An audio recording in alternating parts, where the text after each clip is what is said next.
So, yesterday was a big day. I know it's been a while since I made a video. My last one talked about the way the media has been flirting with the possibility that there was collusion between the Trump campaign mechanisms and the Russian autocracy.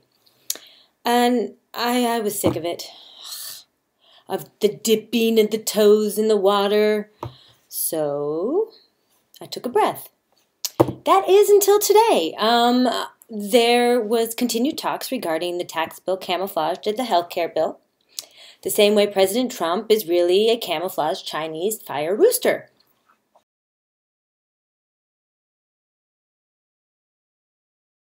There's the first day of confirmation hearings from SCOTUS, but both were largely overshadowed by the appearance of Comey and Rogers in front of the House Intelligence Committee representatives.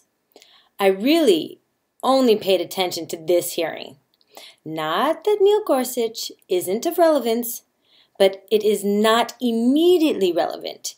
And we all already know that Trump Care is a pile of fecal discharge. So I don't need to pay attention to that at this moment. It's not going to leave the House. So this was the first hearing that I have ever watched. It's like I never knew there were such serious topics being discussed on the Hill. It's a whole new realm of reality has been thrust upon me, kind of like the way Roger Ailes thrusts himself upon his female employees. I want to give some respect props to Comey, who threw great shade. Nunez, a rep from my home state, is a complete dunderhead, but his behavior was nowhere near as hysterical as his colleague from South Carolina's 4th District, Gowdy, who, he eased into the House with a 67% total of his district votes. So, this guy.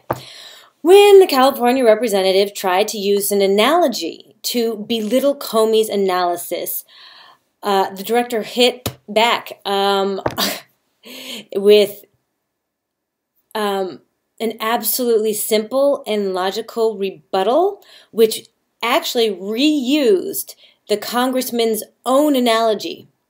He did that thing that Trumpians would consider an elite snub.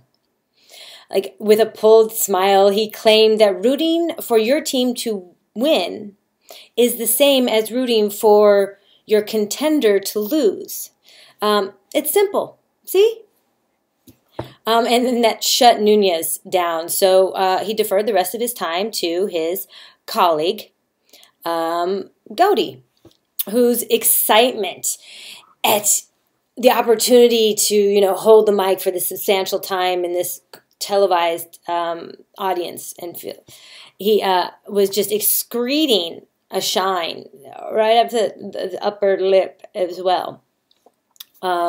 Yeah, so during this windbags and insipid cacophony, he mainly took time to insinuate a number of absurdities of ignorant proportions, starting with, not so discreetly, threatening the status of Section 702 if these two intelligence officers who were there in front of the House Intelligence Committee to testify to their requests did not cooperate with their narrative, then they should be warned and tread lightly. He then used much of his levied time to direct attention towards the grievance regarding leaked information and the perpetrators thereof said leaked information. And just to make his point about his intentions as to whom he personally holds under high suspicion can all be characterized by the Tea Party's narrative as Obama's government. Now, you may have heard it most recently referred to by pleb populist branch of the Fourth Estate as the deep state. Accusal went as high as the former president himself. In direct question to Comey, asked about such conversations regarding the status of the Trump Russia collusion investigation. Comey, straight up through the best shade. It was a look of humorous disgust. Disgust at the fact that this House representative thought that Comey would divulge discussions which he would have with a president in an openly televised audience arena just because he was asked. It was fly. It was fly. I may not have a lot nice to say about Comey, but you can see his strength and pride and how quick he is to respond to things with absolute knowledge. Like, there's not a question in his mind that he actually has to think about, because he knows all the procedures and finds his job extremely important.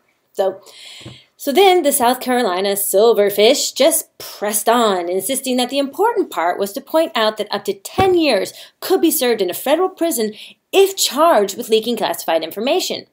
Whereas espionage, which is what the director just confirmed was happening, for espionage, it's a possible life sentence.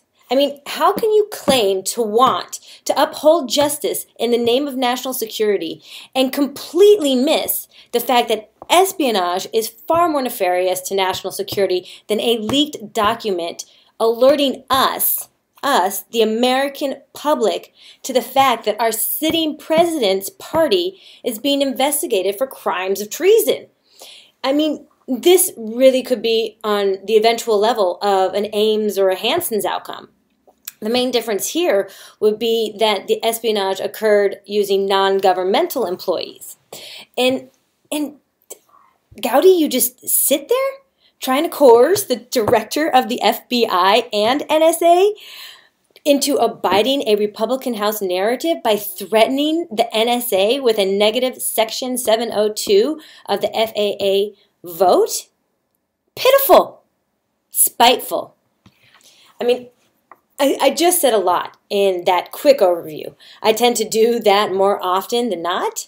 So I'm going to break it down into the two important factors brought up by Comey and Rogers. And this is the lesson for the day. So what is Section 702?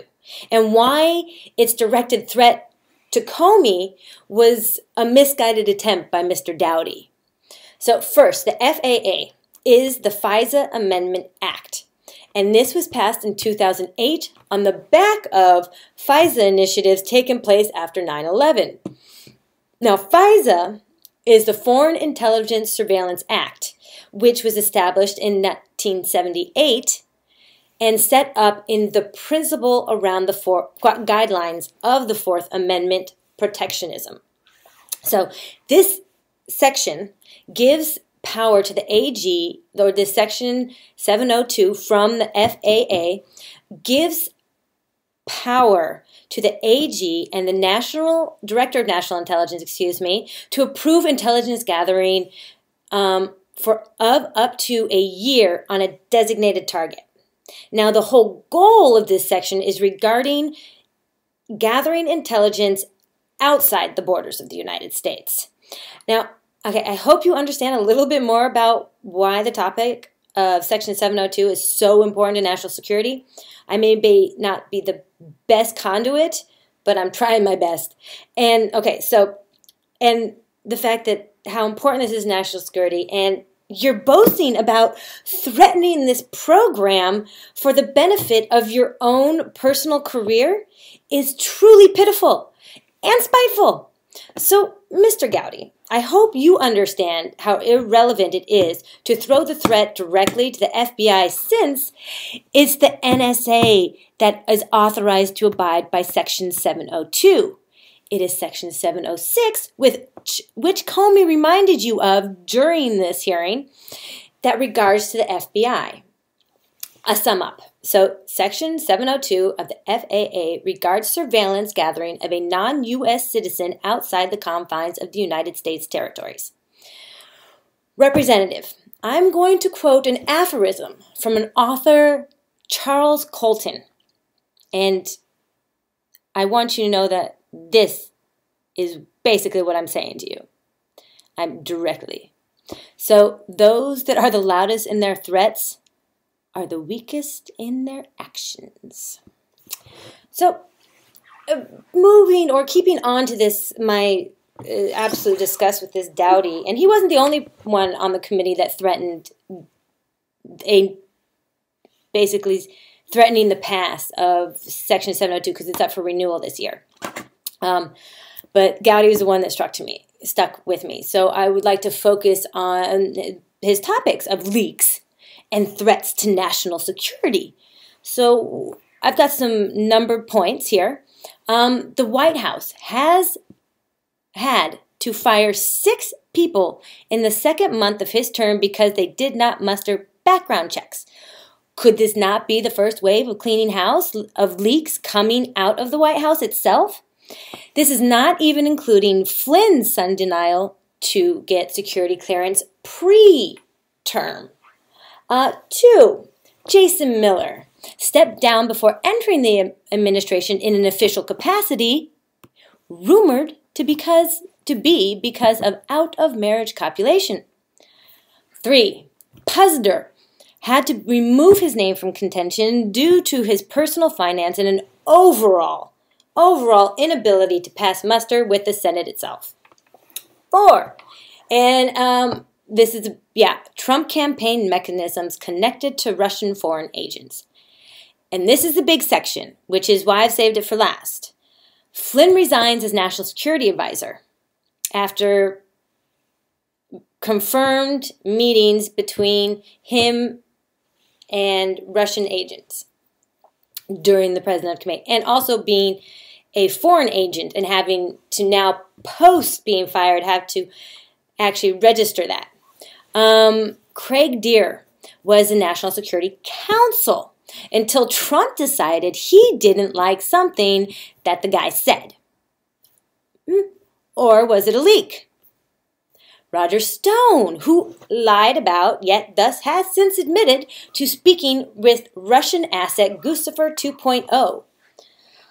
Paul Manafort, who was on retainer for hundreds of thousands of Russian money to support the Ukrainian puppet president for Vladimir pre-Ukrainian winter. So this is where snipers and thugs murdered, beat, and threatened Ukrainian people. And then there's Carter Page. I mean, I actually watched the PBS NewsHour where he was directly asked if he met with or spoke with anyone from the Russian government either in the United States or outside of the United States. He said no. After points of clarification, no. Then not 2 weeks later, we learn that he lied as well. I mean, a trail of breadcrumbs are a valid reason to seek an investigation into Russian espionage in this case. I mean, this is really, like most cops shows will tell you, there is no such thing as coincidence. And so, now that that's it, have I made my point? You know, anyone watching this, let me know. Because if I left anything out, I'd love to hear it. Maybe I forgot a cabinet member who withdrew from contention. Maybe there are more pink slips coming out of the White House and I've overlooked them. I mean, I really would love to know. So, Dowdy, as I and you were saying, the protection of national security is a threat, A, this long list of incriminating coincidences, or is it B, a single Washington Post article quantifying the number of whistleblowers that leaked Michael Flynn's name for the American people, not to some foreign power? Now, please tell me you see your own idiocy. If you don't, then please rewatch Morning Joe from Tuesday, March 12th. They can remind you.